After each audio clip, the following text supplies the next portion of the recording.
तो आज हम बात करेंगे रायचूरू संशोधना कृषि का दुर्गा जगदीश जी के बारे में। इसके राइटर है श्रीमती लक्ष्मी देवी शास्त्री।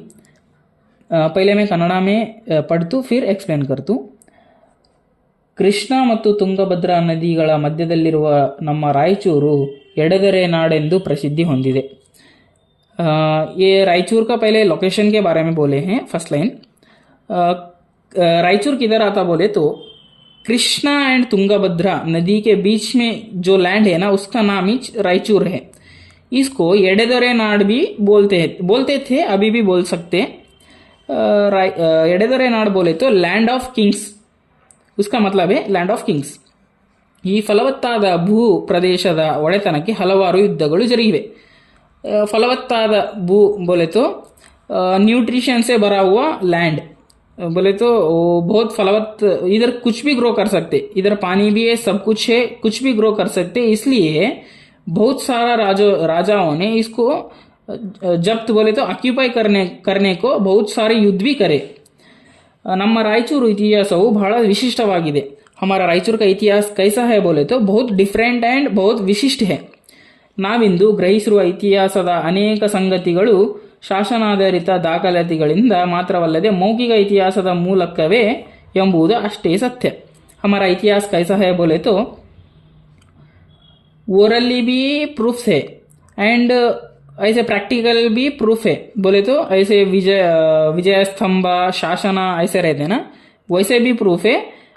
हमारे दादाजी ऐसे हमारे ओल्ड एज पीपल्स को भी पूछे तो भी उन्हें भी बोल सकते, वैसा इतिहास हमारा रायचूर का है। ಇತಿಹಾಸದಲ್ಲಿ ದಾಖಲಾದ ಅನೇಕ ಇತಿಹಾಸದ ವಿಷಯಗಳು ಮೌಖಿಕ ಇತಿಹಾಸ ನಮಗೆ ತಿಳಿಸುತ್ತದೆ। ದಾಖಲೆಗಳ ಇತಿಹಾಸ ಸಂಶೋಧನೆಯ ಜೊತೆಗೆ ಮೌಖಿಕ ಇತಿಹಾಸದ ಆಳವಾದ ಜ್ಞಾನ ಉಳ್ಳವರು ನಮ್ಮ ರಾಯಚೂರಿನ ದುರ್ಗಾ ಜಗದೀಶರು ಅತ್ಯಂತ ಪ್ರಮುಖರು। हमारा दुर्गा जगदीश जी कौन है बोले तो फर्स्ट ऑफ ऑल इन्हें एक एग्रीकल्चर स्टूडेंट थे। एग्रीकल्चर कंप्लीट हुआ, उसके बाद हमारे रायचूर के इतिहास के बारे में पढ़े। एंड इधर दुर्गा जगदीश जी कई को आते बोले तो हमारे इधर ये चैप्टर तो है इतिहास के बारे में, हमारा रायचूर के इतिहास के बारे में। हमारे रायचूर के इतिहास के बारे में बहुत एक लिस्ट करे तो बोले तो किसको कितना मालूम है बोल के लिस्ट करे तो उसके वो लिस्ट के पहला नाम हमारा दुर्गा जगदीश जी फर्स्ट आ सकते वो लिस्ट में, इसलिए उनके बारे में दिया गया है। और उनका इच एविडेंस से ये चैप्टर लिखा गया है। दुर्गा जगदीशರು ಹುಟ್ಟಿದ್ದು ದಿನಾಂಕ 1/9/1947 दुर्गा जगदीश जी 1/9/1947 में पैदा होते हैं। तंदे दुर्गा बसण्ण ताई शरणम्मा, इनका फादर का नाम है दुर्गा बसण्ण एंड इनका मदर का नाम है शरणम्मा। ಪ್ರಾಥಮಿಕ ಶಿಕ್ಷಣ ರಾಯಚೂರಿನ CP ಸ್ಕೂಲಿನಲ್ಲಿ, ಹೈಸ್ಕೂಲು ಶಿಕ್ಷಣ ಹಮ್ದರ್ದ್ ಶಾಲೆಯಲ್ಲಿ, PUCಯನ್ನು LVD ಕಾಲೇಜ್ನಲ್ಲಿ मुगिसिरुत्तारे। इसका मतलब है कि इनका प्राइमरी किधर कंप्लीट करते बोले तो CP स्कूल में कंप्लीट करते। इसका कोई भी गांव का नाम और कुछ भी सिटी का नाम मेंशन नहीं किया गया है इधर। हाई स्कूल हमदर्द स्कूल में कंप्लीट करते। PUC रायचूर के LVD कॉलेज में कंप्लीट करते। ನಂತರ ತಮ್ಮ ಡಿಗ್ರಿ ಪದವಿಯನ್ನು 1955 ಧಾರವಾಡದಲ್ಲಿ ಪೂರ್ಣಗೊಳಿಸಿದರು। फिर आफ्टर PUC डिग्री भी कंप्लीट करना पड़ता ना। डिग्री किधर कंप्लीट करते बोले तो 1955 में धारवाड़ में कंप्लीट करते। इन्हें एग्रीकल्चर लिए रहते सब्जेक्ट, मैंने पहले भी बोला था। इन्हें एग्रीकल्चर स्टूडेंट रहते और कंप्लीट भी करते बोल के। एंड इनके बारे में कुछ लिखा है इधर। साधारण ಎತ್ತರ, ಎಣ್ಣೆಗಂಪು ಮೈ ಬಣ್ಣ, इसका मतलब है नॉर्मल हाइट। नॉर्मल एक एवरेज इंसान कितना हाइट रहता उतना ही हाइट रहते इन्हें। एंड ಎಣ್ಣೆಗಂಪು ಮೈ ಬಣ್ಣ बोले तो नॉर्मल ब्राउन कलर इनका ಸ್ಕಿನ್ ಕಲರ್ ಥಾ ಆ್ಯಂಡ್ ತಿಳಿ ಬಣ್ಣದ ಶರ್ಟ್ ಪ್ಯಾಂಟು. ತಮ್ಮ ಉಡುಪಿನ ಬಗ್ಗೆ ವಿಶೇಷ काळजी ಏನೂ ಇರಲಿಲ್ಲ. इनका शर्ट पैंट का कलर भी मेंशन किया गया है इधर, रोज पहन लेता ना वो. तिली बन्ना बोले तो ओल्ड एज लोग पहनते ना, उसके जैसा शर्ट एंड शर्ट पैंट पहनते थे. इनको कुछ खास आसक्ति नहीं था, बोले तो इंटरेस्ट नहीं था कपड़े के बारे में. कुछ भी मिले तो पहन के जाग छोड़ते थे. तीक्ष्ण नोटा बोले तो साधारण सी सब लोगों को एक ही तरफ से देखना, एक जैसे ही देखना. ಒಪ್ಪಿಗೆ ಆದರೂ ಮುಗುಳ್ನಗೆ, ಆಗದಿದ್ದರೂ ಮುಗುಳ್ನಗೆ. कुछ भी क्वेश्चन पूछे तो, कोई भी दुर्गा जगदीश जी को क्वेश्चन पूछे तो उन्हें सिर्फ स्माइल करते थे. वो उनको अच्छा लगे तो भी स्माइल करते थे, बुरा लगे तो भी स्माइल करते थे. ಅವರ ಪ್ರತಿ ಉತ್ತರವೇ ಅದು, बोले तो उनका आंसर ही स्माइल है. कुछ आगे ज्यादा कुछ बोलते ही नहीं थे. ವ್ಯಾಪಾರಿ ಬುದ್ಧಿ ಲವಲೇಶವೂ ಇಲ್ಲ, ಬಹುಬೇಗ ನಂಬಿಬಿಡುವ ಸ್ವಭಾವ, सत्य प्रतिपादक.